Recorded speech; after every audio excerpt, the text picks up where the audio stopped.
ټولنیزو رسنیو قدرمنو څارونکو السلام علیکم. زه عبدالواسع احمدی یم او په خپرونه کې را سره قدرمن ملګري ښاغلی همت پرهر او قدرمن ملا حکمت عادل صاحب دی.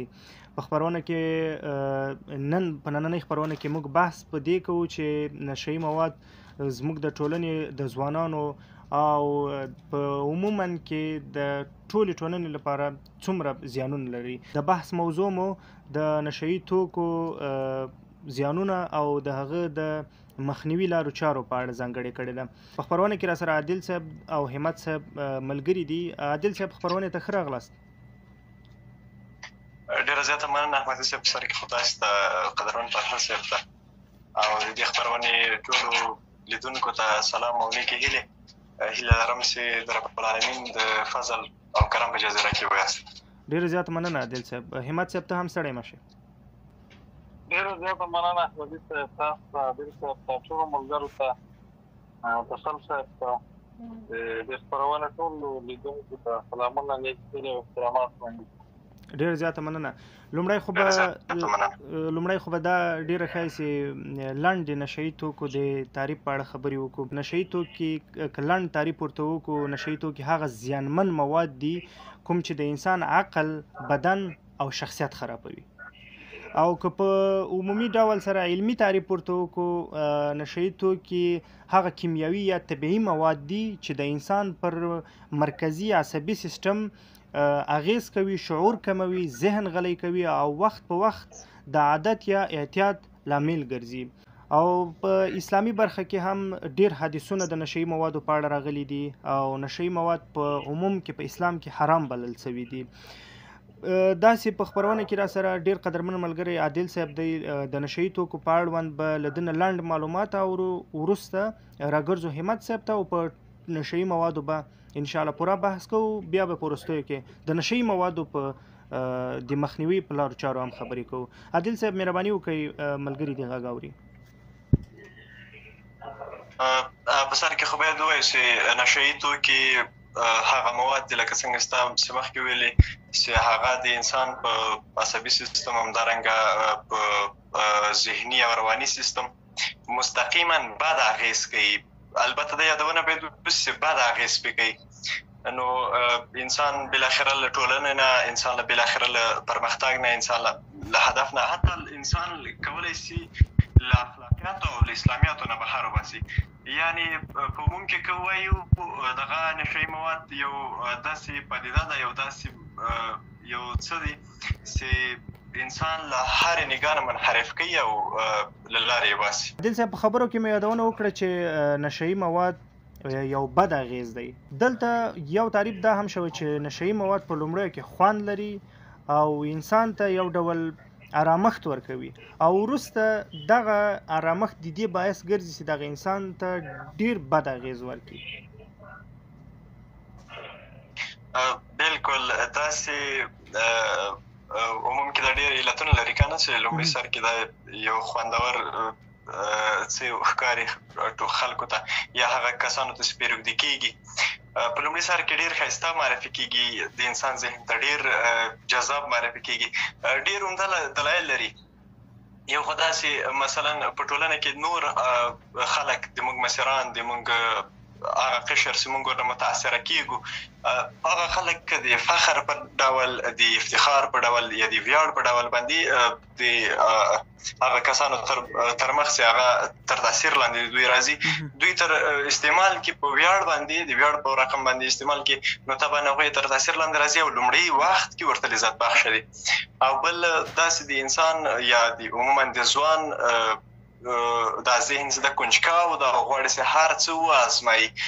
نو په لومړي سر کې د یو نوي شي تجربه، د یو داسې شي تجربه چې عامه ده، نو هغه ته ډېره ښایي.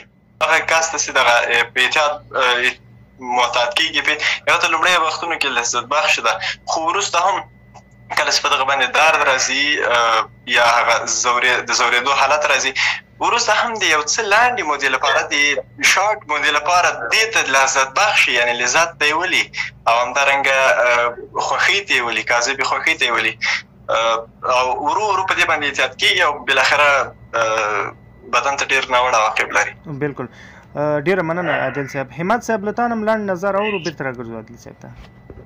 ډېره زیاته مننه احمدي صاحب. بلکل لکه عادل صاحب خپلو خبرو کې وویل چې د نشه یي توکو پیل خوږ او پای تریخ ده. نو نشه یي توکي هغه پټ قاتل دي چې دروازه نه وي انسان ته که نه یوازې یو هدف بې احتیاطي کافي دی چې ژوند برباد کړي، کورنۍ ویجاړه کړي او ټولنې ته درد شرم او تاوان ستوری وګرځي. ډېر ځوانان د ملګرو د فشار یا د ناپوهۍ یا د نورو ستونزو د هېرولو په موخه دې لارې ته راوځي. خو دا لاره که هر څومره لنډه ښکاري د تباهۍ کندې ته سړی رسوي. نشه یي توکي دماغي، جسمي او روحي روغتیا له منځه وړي، انسان له انساني ارزښتونو بېبرخې کوي او بالاخره یا بند یا روغتون او یا هم قبر ته انسان رسوي. او دا نه یوازې خودي فرد ته تاوان دی صحیح، بلکې ټوله جامعه ټول کورنۍ خرابوي. کورنۍ خلک بد اخلاقه، نشه یي او په دې موادو ککړه بولي. ډیره مننه فرهاد صاحب. فقط دومره غواړم پوه شم چې د نشه یي موادو د پیل عوامل څه کېدلی شي. تر ټولو غټ عامل فکر کوم ملګري هم دي. کله چې یو څوک داسې ملګري ولري چې هغه دغه مواد استعمالوي، نو هغه ملګرو سره چې یو کس وګرځي خامخا به په همغه مرض دایم روږدی کېږي. دغه یو عوامل زه وایم. همت صاحب له تا نه هم اورم او فقط اوس ورګرځم عادل صاحب ته. عادل صاحب تاسو راته ووایئ هغه خلک چې په نشه یي موادو روږدي کېږي عامل څه ده؟ په سر کې خو لکه تاسو چې څنګه یادونه وکړله د نشه یي توکو عمده لامل دا ده چې مونږ ناسم ملګري یا ناسم محفلونه کولی شي چې مونږ یا زموږ ځوانان په اعتیاد باندې روږدي کړي، نشه یي موادو باندې روږدي شي. ناسم محفلونه چې مونږ تاسې ډېرو ځایونو کې زموږ ډېر ټولنه کې ډېر قشر شاید ده، نو دا یې لومړی لامل ده. او دوم چې د فشار او خفګان ده. فشار او خفګان هم کولی شي چې د نشه یي موادو ته د مخې کېدا سبب وګرځي. ځوانان کله ناکله له ذهني فشارونو، خفګان او یا کورنۍ درسي یا نور ستونزو سره مخ کېږي. په دغه اساس باندې دوی د دې لپاره چې په قرار سل دغه ستونزو نه نشې ته مخه کوي او چې نشه هم د یو څه وخت لپاره لنډې مودې لپاره ارامښت ورکوي، خو وروسته بیا ډېر ستونزو سره مخ کېږي. مخکې مې یادونه وکړه د دې وی لامل چې هغه د انسان کنجکاو ذهن ده یا پلټونکی ذهن ده د ځوانانو، چې هغه د دې لامل کېږي چې نشه یي مواد وکارول شي. په دې معنا چې موږ ته یو نوی شی د یو نوي شي تجربه ډېره ښکلې ښکاري او موږ غواړو، د موږ ذهن غواړي چې یو نوی شی تجربه کړو. نو داسې نشه یي مواد موږ ته یو نوی څه د دې تجربه کول د موږ ذهن غواړي. دغه یو بل لامل هم ده. بل نالوستي او له عامه پوهاوي نه لرې ټولنه ده چې نشه یي توکو په تړاو باندې هېڅ عامه پوهاوی ورته نه ده سوی او بس په زیانونو هم نه دي خبر. نو د یوه نوي شي د یوه نوې مادې په رقم چې دوی ورسره مخ کېږي، پرې روږدي کېږي.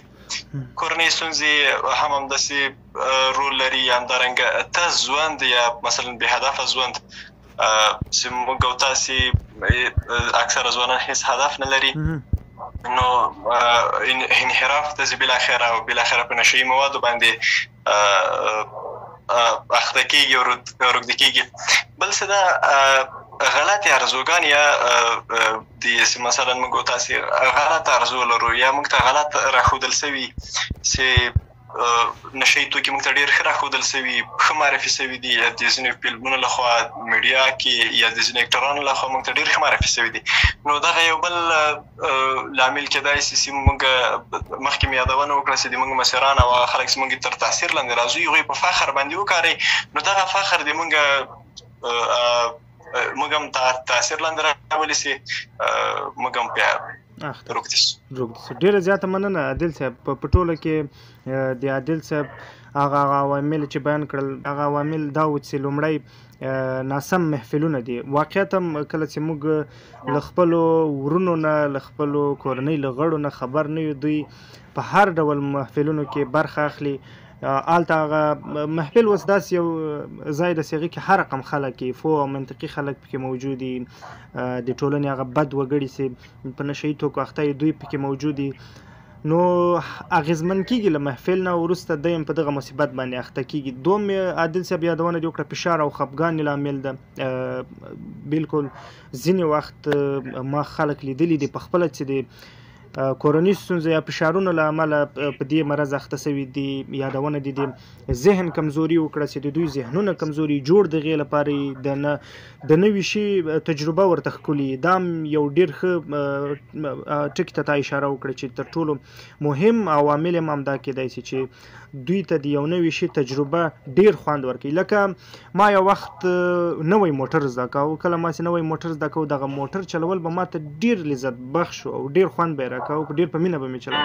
خو اوس راته عادي سوی او هېڅ علاقه څومره مې چې په هغه وختو کې ورته نوي شي تجربه کوله ورته لرله هغومره نه یم. لکه بایسکل چې موږ زده کوو، لکه موټرسکل چې موږ په لومړیو کې زده کوو، نو څومره ورته په هغه وخت کې خلک خوشحاله وي. دغه د نوي شي تجربه هم ډېره بهترین ټکي ته اشاره وکړله. او نالوستي خلک په ټولنه کې زیاتره وخت چې نالوستي دي، نالوستیتوب تر څنګ دوی تجربه نه لري، واقعیت هم په دغه ناوړه عمل باندې اخته کېږي. بې هدفه ژوند یادونه وکړه چې دا هم تر ټولو قوي لامل ده. غلط هیله دې وښودله. دغه هیله له کوم ځایه پیدا کېږي؟ دغه هیله منطق پیدا کوي او منطق په اساس د څه شی جوړ ده، په اساس د ټولنې جوړ ده. ته څه شی ګورې، ته څه شی وینې، د منطق جوړېږي. نو منطق د غلطه هیله ورکوي. کله چې غلطه هیله موږ ته راکړي، لکه یادونه دې د دې وکړه چې په فخر سره هغه مشران دا کار کوي، بیا موږ اغیزمن کېږو او منطق موږ ته دا وایي چې ته دا کار وکړه. له همت صاحب نه یم او همت صاحب ته څه وایې په دې اړه د عواملو په اړه؟ بلکل حدیث عادل صاحب کومه یادونه وکړه دا واقعا هماغه عوامل دي. کله کله زموږ په ټولنه کې د تنهایي یا روحي فشار یا مثلا دا د کورنۍ له طرفه ستونزې اکثره خلک لري، یا د درد د کمولو لپاره مطلب دوی نشه ازمایي. بعضې کله نشه وازمایي، یو وارې دوه وارې حلقرات دا هدف ته ګرځي ته مختص او بیا داسې یو چاپېریال لکه مطلب هلته نشه عام وي، د کورنۍ غړي نور هم ته مختلفان لکه اوس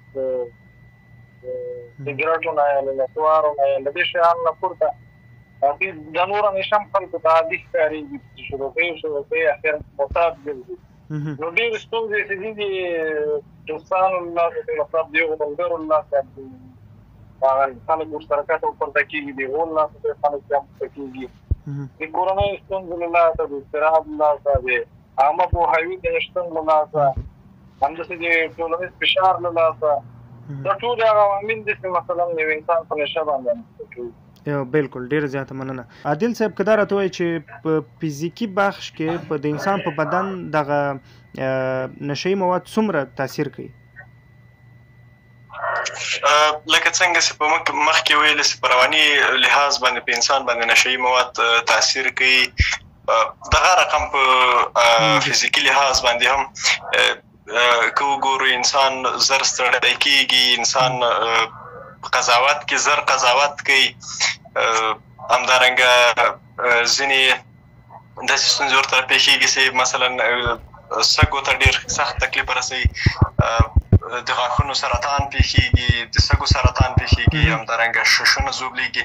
دغه ټول هغه عوامل دي چې هغه اضرار دي، تاوانونه دي چې د نشه یي توکو له لوري انسانانو ته وړاندې کېږي. ډېر زیات مننه عادل صاحب. لکه څنګه ستاسو یادونه وکړه دماغي بخش ته او زر قضاوت په اړه مو ورته ویلې. زر قضاوت هم فکر کوم په رواني بخش پورې اړه لري او د جسماني بخش لپاره یادونه دې وکړه چې سږي خرابوي، همدارنګه بدن ته ډیر بد تاثیر لري. تر ټولو ډیر تاوان زړه ته لري. جنسي برخې ته ډیر زیات تاوان لري، جنسي بخش کمزوري کوي. د تر ټولو مهم د بدن ښکلا ورکوي. ډیر تاثیر په معدې او هضمي سیستم باندې هم لري کله چې نشهیي مواد ډیر استفاده شي. همدارنګه حافظې باندې ډیر ژوره. بالکل د تر ټولو غټ تاثیر په جسمي بخش باندې دا ده چې ډیر ژر فکر کوم تاثیر لري، حافظه کمزوري کوي، همدارنګه د تمرکز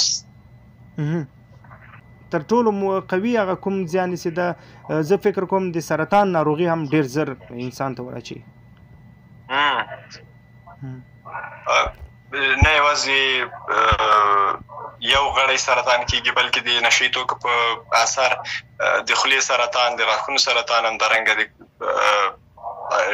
زړه شش سرطان، د سږو سرطان، دغه ټول سرطانونه هغه ډولونه دي چې د نشهیي توکو په اثر باندې منځته راځي. همدارنګه نشهیي توکي په حافظه باندې ډېر ژور اغېز کوي. ځینې زده کوونکي دي د دې لپاره نشهیي توکي کاروي چې تر ناوخته پورې ویښ پاتې سي مطالعې ته، یا ډېر وخت ویښ پاتې سي مطالعې ته. د دې لپاره نشهیي توکي کاروي چې بیله دې چې دې ته پام وکړي چې په حافظې باندې تاثیر کوي که نه کوي. نو نشهیي توکي بالاخره حافظه فلجولی سي، همدارنګه د تمرکز د له منځه وړلو لامل کېږي چې موږ نشو کولی چې بیا په یو موضوع باندې تمرکز وکړو.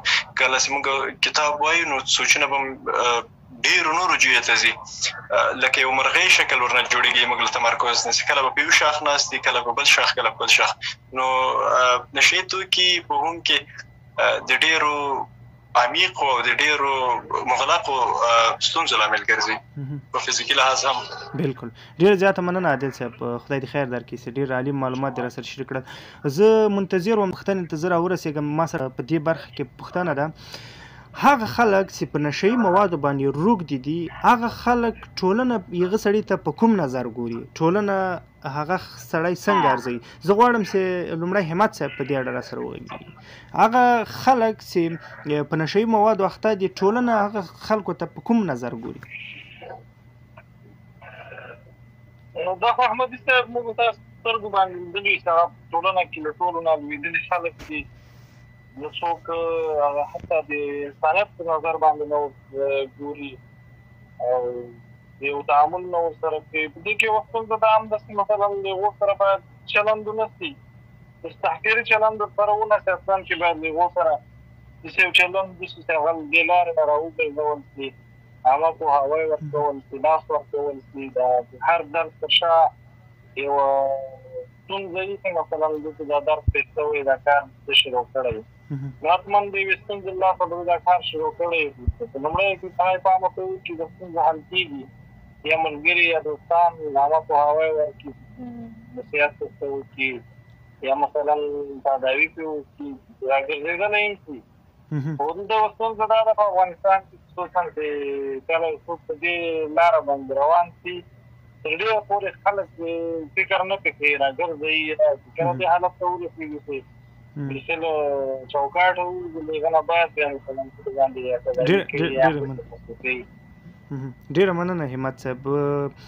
عادل صاحب که ته راته وایې هغه خلک چې په نشهیي موادو روږدي دي، ټولنه، کورنۍ، ملګري یا هغه خلک چې د دوی سره رشتې لري، په کوم نظر ورته ګوري؟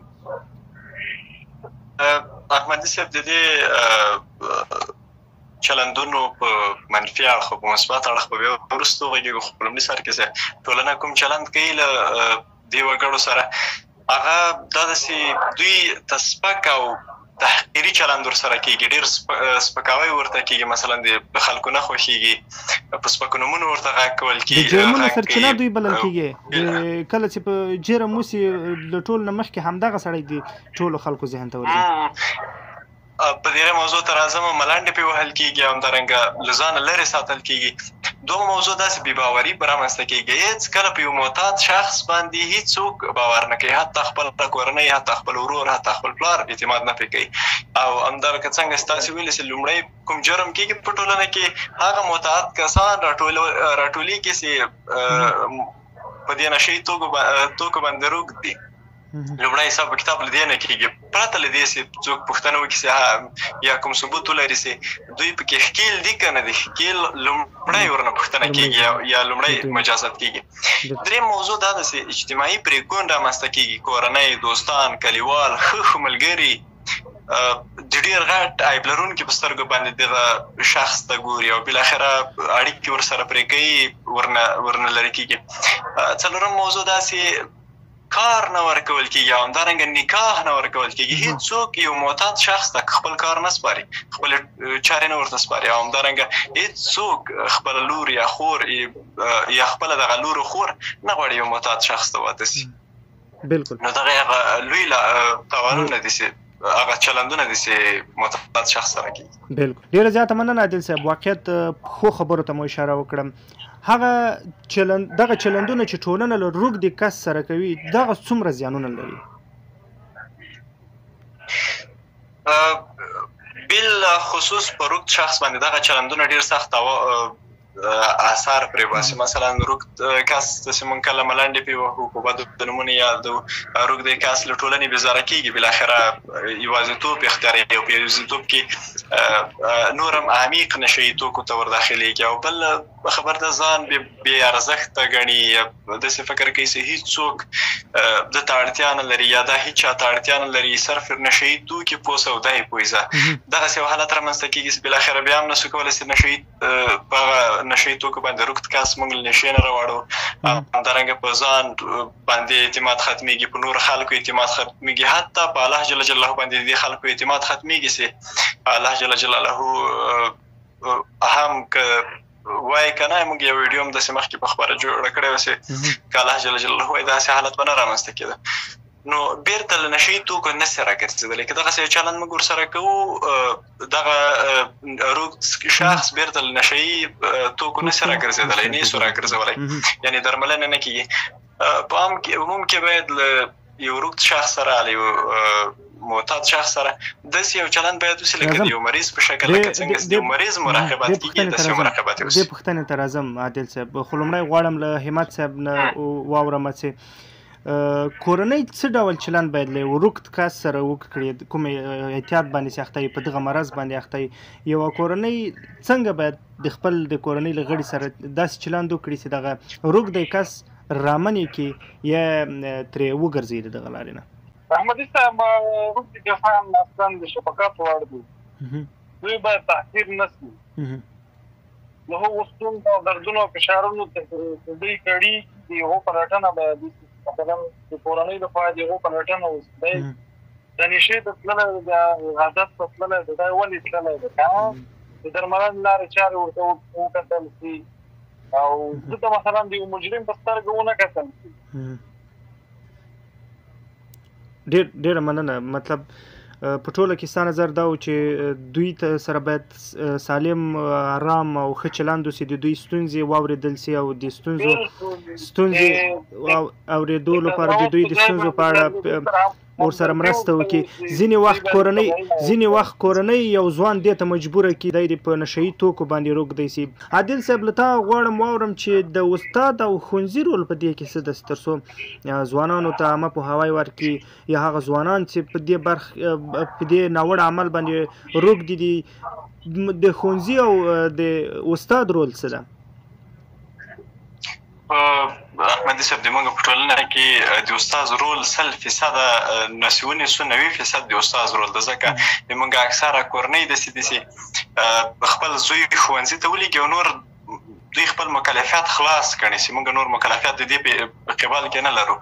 نو په دغه صورت کې استاد ډېر سخت رول لري، ډېر کلک مسؤلیت لري چې له نشهیي توکو نه ځوانان راوګرځي او دوی ته عامه پوهاوی ورکړي. چې انشاءالله استادانو تر ډېره پورې دا هڅه کړې هم ده چې د خپل رسالت ادا کړي. خو یوه ستونزه دا ده چې بیا وروسته اکثره ځوانان ښوونځی پرېږدي یا منحرف سي، یو ستونزې د یو نګاه نه یو نګاه نه بېرته دغه نشهیي توکو ته مخ رول نو 100% اړین ده، بیخي ډېر اړین ده. د ټولنې ونډه څه ده په دې بخش کې چې له معتاد کس سره څنګه چلند باید وکړي؟ ټولنه باید څه وکړي؟ ټولنه باید داسې یو مخکې مې یادونه وکړله چې داسې یو چلند ورسره وکړي لکه یو مریض سره چې چلند ورسره کېږي. مثلا که موږ یو فالج کس وګورو چې په دغه د چار کې ناسته هر یو راځو هڅه کوو چې دا له یو جنه بل چاته انتقال کړو د یوې مرستې خواخوږي په توګه کټ مټ دغسې چلند باید له یو معتاد شخص سره وسي، کټ مټ دغسې خواخوږي باید ورسره وسي، داسې یو صمیمیت ورسره رامنځته سي. بالاخره دا یې دې ته وادار کړلی سي، دا باید دې ته قانع کړلی سي چې تداوي ته غاړه کېږدي.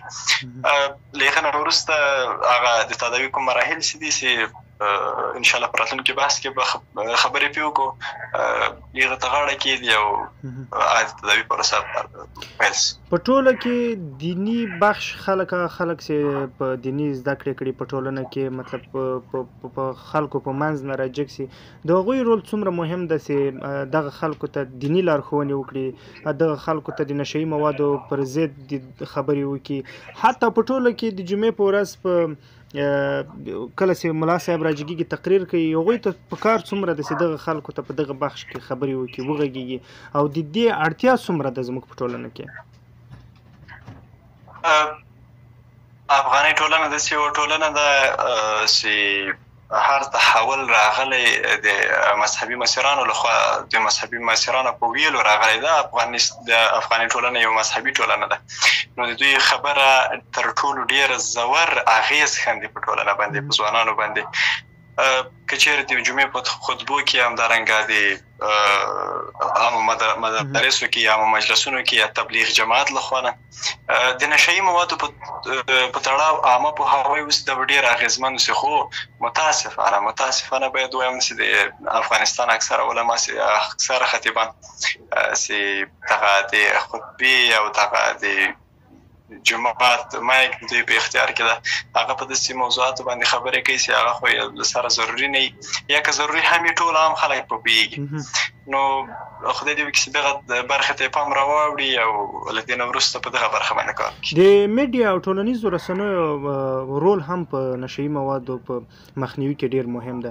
زه فکر کوم زموږ اوسنۍ ټولنه چې کوم میډیا او رسنۍ کاروي، ځوان ماشوم تر ډېره پورې پښتونخوا کې افغانستان کې زه ډېر کم وینم، خو دغه کوچني ماشومان انټرنیټ کاروي، د انټرنیټ له لارې داسې څه خپروي چې خلک دې ته تشویقېږي چې دوی د نشهیي موادو باندې روږدي سي. لکه داسې سندرې جوړې سوي دي، بیا هغه سندرو باندې ویډیوګانې جوړېږي او رقم نخرې هم کوي، داسې لاسونه خوري او داسې کوي هغه. نو دغه کارونه د دې څومره ډېر لامل کېږي چې خلک دې ته تشویق سي په نشهیي موادو روږدي سي. په دې زه او ټول هغه ملګري چې ټولنیزې رسنۍ کاروي پوهېږي چې دغه بخش څومره منفي تاثیر زموږ په ټولنه لري.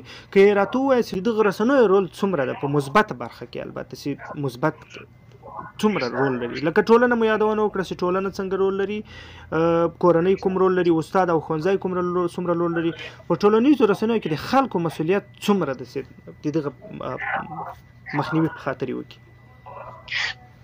ټولنیزو رسنیو لکه څنګه ستا خلک په اعتیاد باندې اخته کړي دي، د هومره رول لري چې بیرته له اعتیاده واوړي. فرض کړئ یو مشهور انسان، یو مشهور هنرمند، یو مشهور شاعر، یا مشهور سیاره په کې یو مشهور لوبغاړی له قیلون سره عکس واخلي، له سګرټ سره عکس واخلي، بیا ټولنیزو رسنیو ته خپور کړي. طبعا دا یو داسې پیغام ده چې قیلون ښه شی ده مثلا، یا سګرټ ښه شی دی، ټولو خلکو ته ورمعرفي کړي، هغه نور خلک هم چې دا ګوري ورنه متاثره سي او بالاخره پرې روږد سي. تر ټولو بعد احمدي صاحب یوه خبرې ته د پوښتنې نه له یخوا خبره کومه، تر ټولو بد عواقب قیلون لري. د قیلون په نوم یو بس شیشه‌ای ډول یو شی جوړ، برقي هم جوړ سوي دي، شیشه‌ای هم شته، او ترڅنګ سګرټ دام تر هغې کم نه ده. یوه خبره بله کومه، زموږ په عامو خلکو کې یوه ډېره سخته غلطفهمي دا ده چې داسې یو فکر لري چې قیلون تر سګرټو ضرر کم ده او میوه یې ده نه پوهېږم ښه طعم لري، د مڼې طعم ده، ځینې وخت انرژي ورته ورواچي په دغه اوبو په ځای ځینې نور مشروبات ورکې واچي. نو څېړنه دا ښودلې ده چې که چیرې یو ساعت د قیلون په مجلس کې کوم خلک کینی وایي نه کشکۍ یې نه دغه قیلون پیپ کشکۍ نه یعنی دغه هوا یې نه تنفس کوي صرف په دې مجلس کې کینی هغه خلک چې یو ساعت د قیلون په دغه محفل کې په دغه مجلس کې کینی دغه د دود کش کولو اندازه له 100 سیګریټو سره برابر یعنی د زیان له 100 سیګریټونو سره برابر د نوې طبي څېړنو د معلومه کړې کته مې ده هم کیمیاوي موادونه جوړیږي یعنی دا خو سوچا مړه نه ده کیمیاوي هم وي کنه لاس طبیعي مړه نه ده نو تامې ده او کیمیاوي جوړیږي همدارنګه هغه زغال چې دي ورته کوم جوړیږي هغه کیمیاوي زغال ورته جوړیږي چې هغه تر طبیعي زغالو ډیر سخت مضر دي ډیر سخت تاوان لري همدارنګه بیا لغنه وروسته چې دغه کوم مشروبات ورکې اچول کېږي دا هغه کیمیاوي موادو سره یو بیل کیمیاوي تعامل کوي چې یو بله فاجعه رامنځته کېږي نو یو ساعت قیلون مجلس ته کېناستل تر 100 سیګریټونو بهتر ده او دغه ډېره سخته غلطفهمي ده چې موږ او تاسې عامو خلکو ته داسې ویل شوي دي چې قیلون خو دومره پروا نه کوي سیګریټ خو نه ده له سیګریټو نه ضرر کم ده او عام شوی ده بیخي په هر محفل کې په هر ځای کې حتی په پارکونو کې په کرایي ډول باندې ورکول کېږي او د دولت او د عامو خلکو هېڅ ورته پام نشته زه دې بخش کې زه ډېر اوس خوشحاله شوم چې دې بخش ته راغلم د حکومت او د نظام څومره مسؤلیت ده چې دغه بخش باندې فکر وکړو احمدي صاحب یوه خبره کوم دغه نسوار سیګریټ قیلون او چرس دا بیخي د موږ اساسي قانون کې داخل دي دا موږ د اساسي قانون برخه ده غیر قانوني کار نه ده زه په دې اړه نه غږیږم چې کوم حکومت ښه ده کوم خراب ده یا زه د چا ملاتړ یم خو فقط دومره وایم چې په اوسني نظام چې کوم په افغانستان کې ده تر ډېره پورې دې ته کار کړی دی چې دغه قیلون او هغه نشي مواد چې مخکې په محفلو کې ویل کېدل په هوټلونو کې ویل کېدل تر ډېرو کار ورته شوی دی بند شوي دي او زه په دې ډېر خوشحاله یم الحمدلله دا یو کار یې کړی ده په خیر دی چې ډېر لوی کار د مثلا معتادین ټول کړ تداوی پورې زراعت د تداوی اړوند ما پوښتنه کوله خو خصوصي اوس موضوع را یاده شوله څومره کار کېږي هلته په دې اړه ته همالته په افغانستان کې وینې څومره کار کېږي د معتادینو د ژغورلو لپاره چې دوی وژغوري او په علمي توګه باندې دوی راواخلي درملنه یې وکړي او تر څنګ یې په هغه بخش کې هم راته وایي چې څومره کار شوی ده چې له دغه بخش نه په عملي توګه باندې خلک منع کړي په دې باندې موږ پوهېږو که نه چې افغانستان کې له افغانستان له دولت سره د افغانستان له خلکو سره د افغانستان په روغتونونو کې امکانات ډېره کم دي په نشت حساب دي باوجود په دغه نشت امکاناتو باندې د اوسني واکمنانو تر هغه هر اخر حده پورې دا هڅه کړې ده چې نشي توکو په وړاندې اعظمي مبارزه وکړي چیرته چې معتاد د صرف نوم ورته ورسېږي چې پلانکېجي کې یو معتاد د چارسو باندې روږدی یا پوډرو باندې روږدی ده نو دوی فورا یو کمیټه ورته لري د کمیټې لخوا ونیول شي په ډېر ښه چلند سره هغه مشخص روغتون ته ورسېږي هلته د یو څه وخت وروسته تداوي ځینې خلک پېژنم چې ډېر ښه روغ شوي دي اوس ډېر ښه شخصیتونه ترې جوړ شوي دي ټولنیز خلک دي اوس په مجلسونو کې کښېني اوس خلک احترام ورته لري یو وخت داسې خلک اوس خلکو به تیږه پسې ورولله یو پول لاندې دي ډېران سره دغسې جوړ کړي اوس الحمدلله ډېر ښه دي خلک څومره په بد نظر ورته ګوري او دلته بیا د حکومت رول همدا ده چې له دغو خلکو نه شخصیتونه جوړوي بالکل نو حکومت ان شاء الله ډیر ښه کار روان کړی په برخه کې لکه څنګه چې حکومت په عملی توګه باندې دومره کار کوي ټولنه کې کوم لارښوونې چې ټولنې خلکو ته په خپل خبرو کې تاسو یادونه وکړه ټولنه کې خلکو ته رسنۍ کارونکو ته کورنۍ غړو ته استاد او ښوونځي لپاره مهمه ده چې همدومره کار وکړي خو متاسفانه چې د کورنۍ غړي ماغه خلک چې په دې مرض باندې واوړي پسې اخلي ټولنه پسې تا خبره تیږي پسې واري خبرې پسې کوي ناوړو محفلو ته دوی دعوت کوي تر څو هلته خپل مجلس پې جوړ کړي. خو په مقابل کې په کار دا ده چې استاد دوی ته سمې خبرې وکړي. که په یو استاد پوه شي زما زده کوونکی دغه ناوړه عمل کوي، استاد باید مخنیوي لپاره کوششونه وکړي او داسې محفل له ځایه داسې پروګرامونه جوړ کړل سي چې دغه پروګرامو ته دوی راوغوښتل سي عامه پوهاوی مکمل هغه خلک چې په احتیاط اخته دي یا نه دي اخته ټولو ته ورکړل سي. دغه پروګرامونه هم ډېر مهم دي. لکه څنګه چې د افغانستان حکومت کوشش کوي چې دغه په عملي توګه باندې دومره کوشش کوي. خلکو ته مسؤلیت دی خلکو دا ده چې همدومره کوشش وکړي. بالکل دغه د خلکو خلک به حکومت او حکومت به له خلکو هیڅ هم نه ګډه همکاري پکار ده په هره برخه کې، نه یوازې په نشهیي توکو په وړاندې مبارزه کې په هره برخه کې ګډه همکاري پکار تر څو یو وطن او افغانستان ولرو. بالکل لکه څنګه تاسو یادونه وکړه چې هغه خلک چې په نشهیي توکو تر ډېر روږ دي چې دوی خپل خدای اته هېروي، نور خو څه کوي هر څه هېروي. زه فکر کوم چې د نشهیي موادو د مخنیوي لپاره تر ټولو مهم دیني زده کړې دي. د دیني زده کړو پیاوړتیا په ټولنه کې دا مثبت تاثیر په دې کوي چې دغه بخش مطلق ختموي. د دیني زده کړو پیاوړتیا مهمه ده. د کورنۍ د پاملرنې زیاتوالی مهم ده چې کورنۍ په خپلو هغه وګړو باندې فکر وکړي تر څو دوی تشویق نشي چې دوی د نشهیي مواد استفاده کړي. د ښوونې او روزنې رول ډېر مهم ده چې مخکې مو یادونه وکړه چې په ښوونځي کې استاد او د عامه پوهاوي پروګرامونه څومره مهم دي چې په دې مو هم خبره وکړله. د ځوانانو لپاره سالم مصروفیت څومره ګټور ده چې دوی یو سالم مصروفیت ولري. بیا نو ما هیڅ چېرته مې یو داسې سړی نه دی لیدلی چې هغه د یو کاروبار ولري او هغه د بیا چرسي او معتاد وي. ما داسې یو کس نه دی لیدلی چې هغه د همیشه مصروف وي او بیا د هغه دغه شیان هم استفاده کوي. دا بیکاري لامل کېږي چې دا خلک په دې موادو باندې اخته سي. د رسنیو مثبت کارول هم ډېر مهم رول لري په دې کې چې موږ له دې ناوړه عمل څخه وژغورل سو. او تر ټولو مهم کار دا ده چې ما مخکې یادونه وکړه چې د دیني زده کړو پیاوړتیا ده. موږ باید دیني زده کړې په عالي کیفیت سره او په ډیره توګه سره کوشش وکړو چې زده کړو. لکه څنګه مو چې په دغه ستونزو باندې خبرې وکړې، تر ټولو لویه ستونزه اقتصادي ستونزه هم کېدلی سي. که د اقتصاد له نظر نه دغه معتادینو حالت او د کورنۍ وروسته چې په کومو مشکلاتو سره مخ کېږي، حتی په ټوله کې ټولنه څومره ستونزو سره لاس او ګریوان کېږي، دغه اقتصاد برخه هم ډېره لویه ستونزه ده. که په دې اړه راته وایې. احمد صاحب لکه څنګه چې دغه نشهیي توکي د ژوند هره برخه اغېزمنه کوي، نو اقتصاد هم ډېر کلک اغېزمن کوي. د UNODC یو نوی راپور کې چې د ملګرو ملتونو د نشهیي موادو په وړاندې د مبارزې دفتر ده، دی یو سروې کړې د افغانستان د خلکو په تړاو چې تقریبا کابو 3 میلیونه خلک په نشهیي توکو باندې روږ دي. 3 میلیونه خلک په یو ډول نه یو ډول نشهیي توکو باندې روږ دي. یعنی دوی صرف دغه عمر ویلي دي چې 3 میلیونه خلک روږ دي، نور یې داسې خبر نه ده کړې. اوس موږ او تاسو یو ازمایښت کوو د 3 میلیونه خلکو ازمایښت.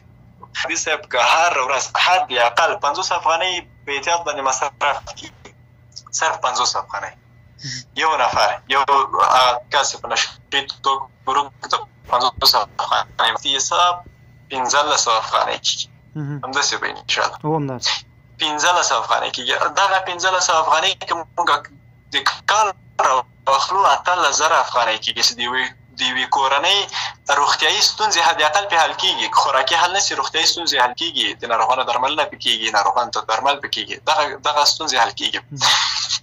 چې 18,000 افغانۍ په عموم کې که ټول افغانستان په سطحه باندې راسو، دغه 3 میلیونه خلک چې هر کال 18,000 افغانۍ مصرف لري، نو دا که کال ته واړو د افغانستان د خلکو د افغانستان د نفوس 15 میلیارد 15 په نشهیي توکو باندې مصرفېږي. چې په دغه 15.4 میلیارد افغانۍ باندې موږ د برېښنا بندونه جوړولی سو، ښوونځي جوړولی سو، روغتونونه جوړولی سو، سړکونه جوړولی سو، خو له موږ او تاسې نه په نشهیي توکو باندې ځي چې دا یو ډېر لوی زیان ده. که د نشهیي موادو په تاوانونو خبرې کوو عادل صاحب وخت ډیر نیسي او خپرونه لویږي، د خپرونې وخت هم ډیر کم ده. که چېرته موږ په دې باندې خبرې کوو 2 ساعته 3 ساعته 4 ساعته خپرونه به هم کافي نه وي د دې لپاره چې موږ د په نشهیي توکو باندې وغږیږو. په خپرونه کې را سره نن خپرونه کې چې په عمومي بحث مو په نشهیي موادو عادل صاحب او همت صاحب دواړه ول. همت صاحب نه بیا هم ډېره مننه انشاءالله چې د همت صاحب او عادل صاحب همکاري به نورې داسې خپرونې هم جوړو چې تر څو د ټولنې لپاره ډېر مفید اوسي. عادل صاحب کافي اندازه خبرې مو وکړې او ډېرې خوږې خبرې مو وکړې، خواږه معلومات مو را سره شریک کړل. انشاءالله چې په نورو خپرونو کې به تر دې دلچسپه خپرونې جوړوو. عادل صاحب زه له تا بیا هم ډېره مننه کوم. که څه پیغام لرې په وروسته کې، څه سپارښتنې لرې، څه پیغام لرې اورېدونکو ته د دغې خپرونې، مهرباني وکړئ راته ووایئ. خو یوه یادونه بیا باید وکړم چې موږ نورې خپرونې هم جوړوو انشاءالله. احمد صاحب ډېره زیاته مننه له تاسې نه، له فرهاد صاحب نه. یوه ډېره ښه موضوع وه چې موږ تاسې یو ډېر ښه بحث پرې وکړو. په وروستیو کې باید دا ووایم چې موږ د خپرونې له سهار نه تقریبا دغه 1 ساعت کېږي چې موږ په نشهیي توکو باندې غږېږو، د نشهیي توکو په زیانونو باندې غږېږو. طبعا معلوم به وي چې د پیغام موضوع هم داسې چې له دغه زیان نه د خپل ځان لپاره، د خپلې کورنۍ لپاره او بالاخره د افغانستان لپاره ډېر لرې وګرځي او هغه څوک چې پرې روږدي شوي دي قوي عزم ورته وکړي، قوي اراده ورته وکړي تر څو ترې باچ شي او دغه احتیاط پرېږدي او بالاخره بېرته یو ښه شخصیت ته راوګرځي انشاءالله. دا یو ډېر غټ بحث ده چې څنګه کولی سي یو معتاد کس له احتیاط یا په کوم مرض باندې چې اخته دي راوګرځي. په دې بیا بحث کوو. زه پوهېږم چې عادل صاحب تاسو سره هم ډېر معلومات شته، همت صاحب، خو دلته وخت کم ده او خپرونه ډېره لویږي.